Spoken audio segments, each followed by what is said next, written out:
है छोटा मुंह मगर नूरे खुदा की बात करते हैं। ये आले मुस्तफ़ा हैं, मुस्तफ़ा की बात करते हैं। कोई पूछे अगर जंगल में मंगल कैसे होता है तो ये फौरन वहाँ अहमद रज़ा की बात करते हैं। हज़रात अभी देखें ये मुबारक जो साया शफ़क़त है हुज़ूर गौसे आज़म सरकार के शहज़ादे के हिस्से मुयस्सर आई। अभी इतनी उम्र ही क्या है, हमारे बच्चों की घरों में जो इतनी उम्र होती है वो डबल बेड की चादरों को फाड़ने की होती है, सिंगारदान पे खड़े होकर बच्चे पेशाब करते हैं। लेकिन अल्हम्दुलिल्लाह रब्बिल आलमीन देखें हुजूर से शबाहत मियां शाह साहब क़िबला ने जो बयान फरमाया ना, तरबियत तरबियत तरबियत, जो उनकी गुफ्तगू का तकरीबन 90% आज का मौजू रहा है, अच्छी तरबियत अच्छी तरबियत अच्छी तरबियत। ये उनके अपने सगे बेटे हैं, इस वक्त माशाल्लाह वो दूसरे पारे हिफ्ज़ की तरफ दौड़ते हुए चले जा रहे हैं माशाल्लाह। जरा मोहब्बत से कह दो सुभान अल्लाह। एक पारा शुरू से आखिर तक इनके सीने महफूज है, दूसरे पारे की हुसूलियाबी के लिए कोशां है। अल्लाह इनके सीने को जो इनके ज़मीन पर आने से पहले रूहों की दुनिया में रोशन किया था, अब वो बज़ाहिर वो रोशनी और हमारी और आपकी आंखों को खीरा करने के लिए नज़र आने वाली है। मैं मुबारकबाद पेश करता हूँ, उनकी अजमत से हर एक ऊंचाई पीछे रह गई। शेर सुनने के आदि हैं तो सुन लें, लेकिन दाद बाद में दीजिएगा जब भाई शब्बीर बरकाती आएंगे। मियाँ बैठे हैं, डॉक्टर साहब बैठे हैं कि उनकी अजमत से हर एक ऊंचाई पीछे रह गई, इस कदर याद आए वो तन्हाई पीछे रह गई। उनकी अजमत से हर एक ऊंचाई पीछे रह गई, इस कदर याद आए वो तन्हाई पीछे रह गई। रहनुमाई कर रहा था किस कदर इश्क़ रसूल, दौलते दुनिया जो हमने पाई पीछे रह गई। रहनुमाई कर रहा था किस कदर इश्क़ रसूल, दौलते दुनिया जो हमने पाई पीछे रह गई। इससे पहले और भी लोगों ने नाते मनकबतें और बहुत सारे अशार पढ़े। अबरार काशिफ की एक हमदी शायरी पढ़ी गई।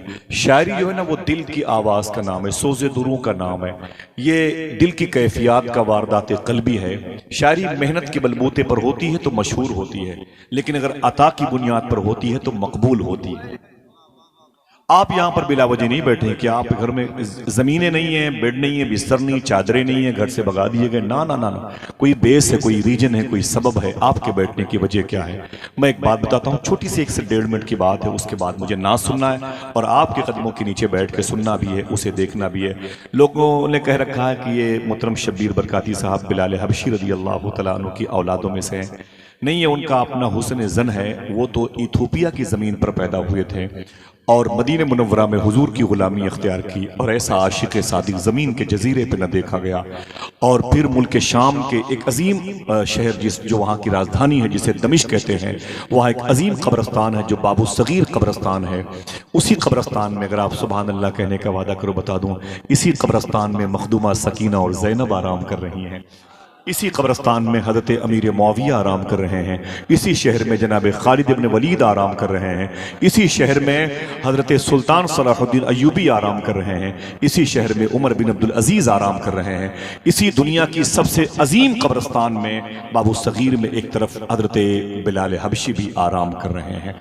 हाँ, यह है कि आज से तकरीबन 45 साल पहले इथोपिया साउथ अफ्रीका के मुबारक उन इलाकों से जहां अब्दाल की अक्सरियत पाई जाती, वहां से कुछ ऐसे मजबूत जाबाजों को हिंदुस्तान की गवर्नमेंट ने हिंदुस्तान में उन लोगों को की सरकोबी के लिए तलब किया था जो मुबारक ख़ानदान अहले सुन्नत वल जमात से ताल्लुक़ रखता था और वहाँ के गुजरात में आबाद हुआ।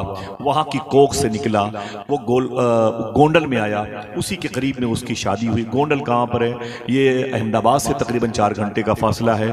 जाहिर सी बात है, यहाँ क्यों आए हैं? गोंडल से अहमदाबाद का सफ़र किया होगा, अहमदाबाद से बाई दिल्ली आए होंगे, दिल्ली से मुरादाबाद ज़िले का सफ़र किया होगा, फिर यहाँ से फिर वैसे ही सफ़र करके इन्हें वापस जाना है। इतनी लंबी मसाफत तय करने की वजह क्या है? एक बात करूं, बस उसे सुन लें ताकि आपके दिलों के अंदर भी वही नगमगी गालिब हो जो सैयद शबाहत मियां साहब क़िबला ने बयान फरमाई है। एक बड़े अजीम बुजुर्ग हैं जो मिस्र की ज़मीन पर हैं, जिनको इमाम बूसीरी कहा जाता है। बेवाओ स्वाद ये इमाम बूसीरी कहा जाता है। तकरीबन 35 साल तक अपने पाँव में फालिज का असर इतना गालिब पाया, रोते हुए रातें गुजारी हैं, रोते हुए सुबह गुजारी हैं। बड़े इलाज किए इमाम बूसीरी ने, लेकिन उनका पैर ठीक न हुआ। उनका पैर शिफा न पाया, बड़े बड़े मुस्तशफा गए, हॉस्पिटल गए, अतीबा डॉक्टरों के पास गए, ठीक न हुए। इमाम बुसीरी कहते हैं मैं बड़ा परेशान हुआ, अब क्या करूं, किससे कहूं कि मेरे पैरों में दर्द है, मुझसे खड़ा नहीं हुआ जाता। अचानक वो कहते हैं फिर मेरी नजर हुजूर की तरफ गई, मैंने कल्ब की आवाज सुनी कि अब हुजूर के अलावा किसी से न कहूंगा, किसी तबीब से किसी मतब में जाके न कहूंगा। इमाम बुसीरी कहते हैं मैंने कागज निकाला, कलम निकाला और एक नात लिखना शुरू कर दिया। दर्द बेदार हुआ तो नात लिखने लगे, कर्ब ने घेर लिया तो नात लिखी।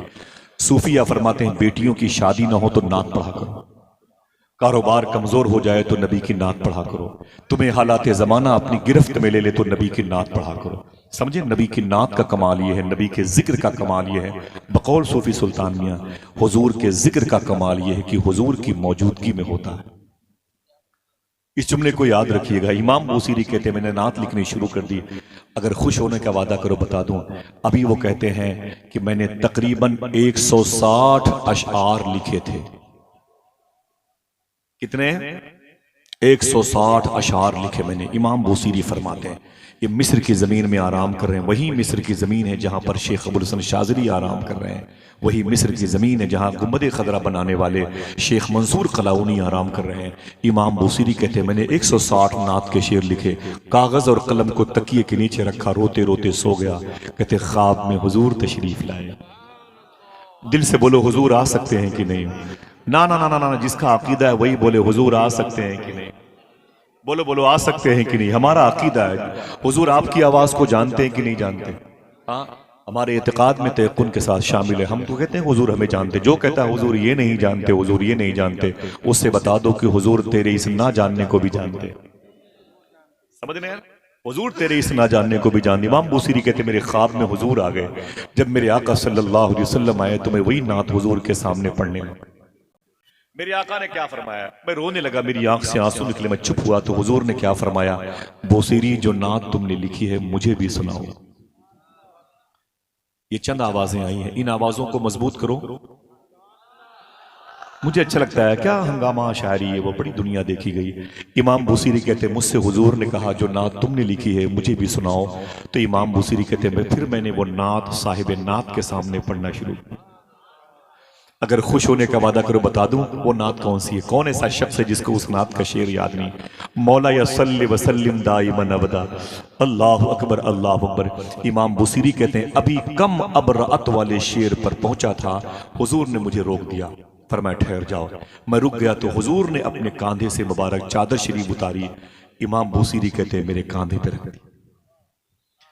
हुजूर ने उस चादर को मेरे कांधे पे रख दी। रखने के बाद फरमाया बुसीरी क्या चाहते हो? तो मैंने कहा आका मेरे पैरों में दर्द है, 30-35 साल से फालिज की वजह से मैं बड़ा परेशान हूं। तो हुजूर ने अपना दस्ते शफकत, अपना दाहिना हाथ मेरे सर के ऊपर रखा और दुआ मांगी। जैसे हुजूर ने दुआ मांगी, इमाम बुसीरी कहते हैं मैं खड़ा हो गया, मेरी आंख खुल गई, मेरे दोनों पैर सलामत थे। जब मेरी आंख खुली तो मैंने क्या देखा, मेरा घर महक रहा था। जब जिक्र महकता है तो जात क्यों न महके, जात आए तो घर क्यों न महके।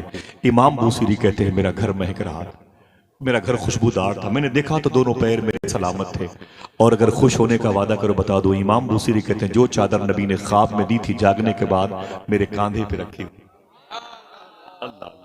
इमाम बुसीरी कहते हैं मैं उस चादर को चूमता रहा, तह करके उसे ऊंची जगह पे रखा। फजर की नमाज पढ़ने के लिए मस्जिद में गया, चैप्टर क्लोज। कहते वापस निकला ना तो मुझे नमाजियों ने कहा मुबारक हो बुसीरी, तेरे पैर सलामत है, मुबारक हो, तेरे पैर को दुरुस्तगी मिली, सलामत हो, तो सही साली में बहुत बहुत मुबारक हो। और आगे गया तो एक बुजुर्ग दरवेश मिल गए, बोले इधर आओ बुसीरी। मैं किनारे गया, मैंने कहा क्या बात है? उन्होंने मेरे कान में कहा जो नात तुमने रात में लिखी मुझे भी सुनाओ, जो नात तुमने रात में लिखी मुझे भी सुनाओ। तो इमाम बुसीरी कहते हैं नात तो मैंने रात में लिखी है, किसी को नहीं सुनाई, तुझे कैसे पता चला मैंने कोई नात लिखी है? तो उस बुजुर्ग ने कहा अरे बुसीरी, जब तुम उस नात को हुजूर को सुना रहे थे उस महफिल में मैं भी बैठा हुआ था।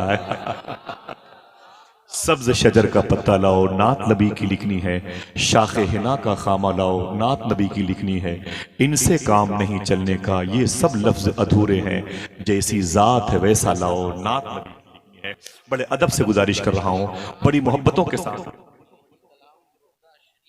सुभान अल्लाह। इसी कलाम को कसीदे बुर्दा शरीफ कहते हैं, जो चादर ततहीर के माने में है। अगर आपको याद ना हो तो यूट्यूब के ज़रिए से इसे सेव कर लें, सोने से पहले वज़ू बना के इसे सुनते रहेंगे। कोई आए ना आए, मदीने वाले ख्वाबों में ज़रूर आ जाएंगे इंशाअल्लाह। आपकी दुआएं आपकी ज़बान पर आने से पहले कबूल हो जाएंगे। मैं गुजारिश कर रहा हूँ शायर अदब, शायर नात, शायर मोहब्बत जनाब शब्बीर बरकाती को, जो इस वक्त माइक पर आने वाले, उम्र भर सर बुलंद रखता है। ये जो अंदाज़े इनकिसारी है, मैंने रोशन तो कर दिया है चराग, अब हवाओं की जिम्मेदारी है।